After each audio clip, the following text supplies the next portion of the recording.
Hey, what's up, guys? Benny Adams with Hollywood Junket, and I cannot wait to start this interview with Avery Dixon. He got Terry Cruz's Golden Buzzer on AGT. This guy is phenomenal. He's a saxophone player. He's not just good, he is great. Words cannot describe how good he is.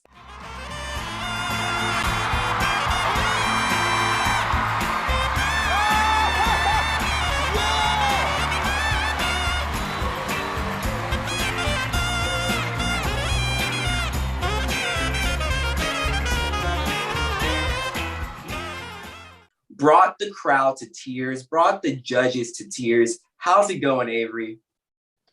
So far, everything is going terrific. Since the performance, I gotta say my life has changed overnight. It's like literally 2 months ago, I wanted to quit music, and now I have literally just like a whole new family all over the world. It's great. And that blows my mind. That blows my mind that you were so close to quitting. And I'm so glad you did it because you truly do have a gift. And I gotta ask you, there are so many different songs out there, and I know you play so many songs. What are some of your favorite songs to play on the saxophone?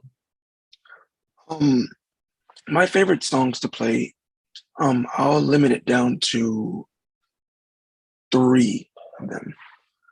My first one I like to play is the song called Total Praise. It's a gospel song, and it's like, to me, it's like, since I don't talk much, music is my way of speaking. So that's my way of just really getting in the zone when I'm doing like gospel gigs or when I've just had like a really long week. And it's just really my way of just offering my praises to God, you know? That's my first favorite song. My next one, I'd have to say it is Try a Little Tenderness, because I feel like that's my most show my skills song. It's like, I feel like that's my like literal proof of, my hard work. And my third one would have to be Always and Forever by Luther Vandross. It's a love song, It's just, it's a real nice song. Because it's like when you play gigs, you got people that are married, single, divorced, widowed, all that. And it's like, no matter like what you've been through with love, if it's a good or bad experience, it still brings back that warm, fuzzy feeling. And those are some pure classics, man. You have good taste. You have good taste, my friend. And so I got to ask a follow-up question to my previous question. Who are some favorite artists that you look up to or who inspire you? Okay, so let's go with living first. Throughout my early years, when I really first got into like really playing the saxophone, I listened to a lot of Gerald Albright. It was a whole bunch of Kenny G when I like started getting into like more smooth jazz. And then the Summer Horns album came out. So it was like Dave Koz and all those guys. But then when I figured out about actual singers, it was like, let's see, people like Tori Kelly. Then it was Luther Vandross was how I put together my feel for live shows. Because they say he was a perfectionist. So like when I started actually going into being able to play with bands, I wanted to put forth that level of perfection. So I wanted everything to be like spot on. Then it was like when I got into my like early teens and figured out about like Jacob Collier, I started like basically like modeling my understanding of harmonies after that. And then it just, everything spiraled. So then it got into like singers and piano players and all that. It's just like, there's a limitless list, but my last one would have to be Gregory Porter. That's awesome. And again, pure classics, man. And I always say when people can list out a number of artists and just like really, really great artists and old school artists, you know, that means they have some amazing talent, and you proved it on stage. You got talent. Someone else that you really touched was Howie Mandel. And he even said that you're going to change the world one day. When he said that, what were your thoughts? What were you feeling when he said that? At the time, it was literally it was a whirlwind of emotion. It was like, with him saying that and the other 4,000 people in the room, it was just like, it was like the end of a long, long journey. Because it was like, to be honest, before that, I felt lost even being in California. Because like, you know, you audition and then it's like, you have to wait to see what the verdict is from the judges on the panel. And it's like, at first you got Howie, then it's like, if he likes you, now you got to get the other three. So it's like, once I got Howie, it's like, okay, I might have found where I belong. Because it's like, you know, after all the waiting to perform, you finally hit the stage. And it's like, you know, I'm sure everybody saw I was nervous. So it's like, even after finishing the performance, you're still nervous. Mm-hmm. And it's like, once you start getting that affirmation from the judges, that's when everything becomes real. Yeah, and it was it was such an experience for, I'm sure, not only you, but everyone watching as well. Just seeing you bring people to tears, seeing you bring out that emotion. We love that. Something that pretty much a lot of people knew is when Terry Crews, he ran out and he hit that buzzer. Did you know what was going on when that happened? What were you feeling when he did that? Okay, when he did that, it was like, you know, I saw it happening, but I couldn't believe it. Like, it didn't really like register that this is actually real. And it's like, even still seeing it, I still want to pinch myself because it's like, Terry Crews hit my golden buzzer. You know, going up to the show, everybody hopes that, you know, I'm going to get the golden buzzer. I'm going to get the golden buzzer. And keeping that hope alive was the hardest part for me. Because it's like, everybody heard my story.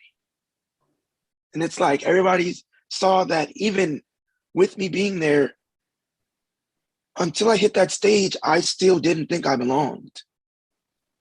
And when I got that golden buzzer, it's like, you finally found your place in your career, in your dream.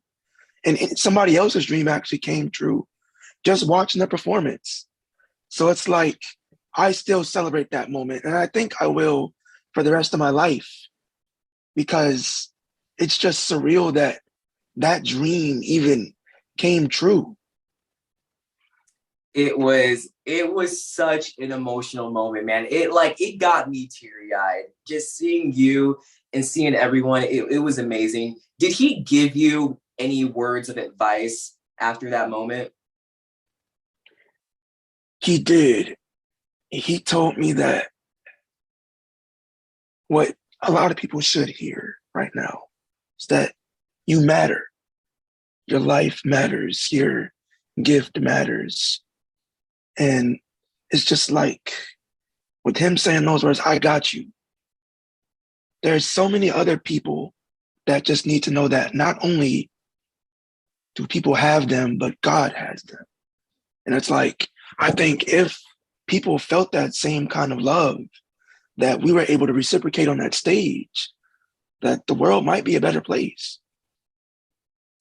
100% agree, man. 100% agree. All we need is love. All we need is love. I wanna talk more about your saxophone playing. You were not just good.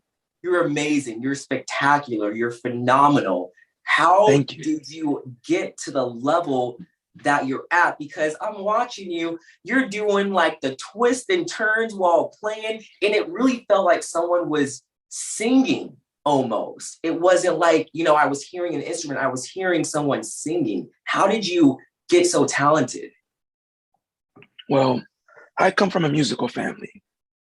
My mother grew up singing. My brothers sung and played instruments on and off. And it's like my grandma played cello and she helped me sharpen my edge because at first I was classically trained on the saxophone. And my grandmother toured in Europe, but mostly in England at the time. So with her, giving me that knowledge and with it just pumping through my blood. Sorry. I'm trying to reach for this record over here and it just knocks something off the shelf. Oh no, go for the record. Go for the record. Okay, so my grandmother, her father played music, right? So she grew up listening to that and it kind of just like really spilled over into her gifts on the cello. And it's like all the kids growing up, we'd always hear grandma playing. And my great grandfather, actually, his name is Maxwell Davis, and that's the record I was going for right here. So it's like she actually had passed this down to me when I really got serious about playing. And she has a, what do they call it? A vinyl recorder, record player. Thank you. She has a record player in her house. And before I got to high school, I sat down and I started listening to it. And it's like hearing him play, I can also hear a lot of myself because it's like you don't just get good overnight. It takes practice. When I was a kid, I actually, skipped out on hanging out with my friends and going to parties, not, like high school parties and birthday parties and like people's, all that. And it's like after school, I'd go to private lessons. My teacher, his name is Stacy Holton, and he was the first person I actually wanted to be better than. Because it's like when you have a teacher, your goal is to be better than them. And I'm still striving to do it. But I was recently, wrote up as a professional, so I'm not a student anymore. So it's like he listened to my great grandfather's music. So he's coming in with that knowledge of who I am and who I can be. So it's like he knew I wanted to be better than him, and he knew it, and he wanted to make me better than him. So he was like, if you want to be better than me, you got to practice. So, of course, I ran home and I was like, I'm going to take 30 minutes. I'm going to practice every day to be the best. And he told me, when you're not practicing, there's some kid out there getting better than you. Mm-hmm. So with that being said, I did my homework, turned my TV off, and I practiced. And it's like, my thing was, if I get on the big stage, I wanted to show that I practiced. Have you had people come up to you who are aspiring saxophone players or just people who want to get into the music industry, singers or playing a different instrument? Have you had people come up to you and ask you if they could get your advice on how they become as talented as you, how they could get to where you are?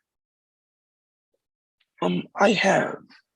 And my best advice for those that do want to not just be talented, but those that want to truly be great, give back first. Find somebody that's in the corner of your show, if you're doing shows already. Find the one person that's the most engaged in the room, even if it's a child. And you give them the same advice I'm about to give you. Shut out the distractions and study. Study like there's no one watching. Because soon, everybody is going to be watching. They'll all recognize that you were able to give back what was given to you and that you stuck to the grind, you persevered, you focused. And the next thing was, don't just get inspired but get challenged. It's not enough anymore to just want to be good. Find the person that's the best at what you do. And when you're practicing, practice like you're competing with them. Because dreams are plentiful now. Everybody's working to get their dream achieved.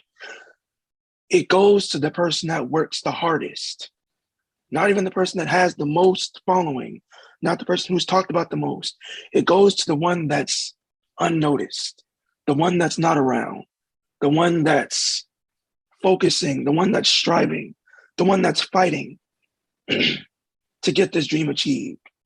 Because no matter how many pictures you take, no matter how many people say you're good, if you're not practicing, there's going to be somebody that's going to blow right past you.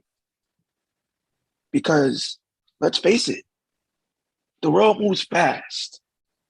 The winds aren't gentle anymore. It's a storm out here.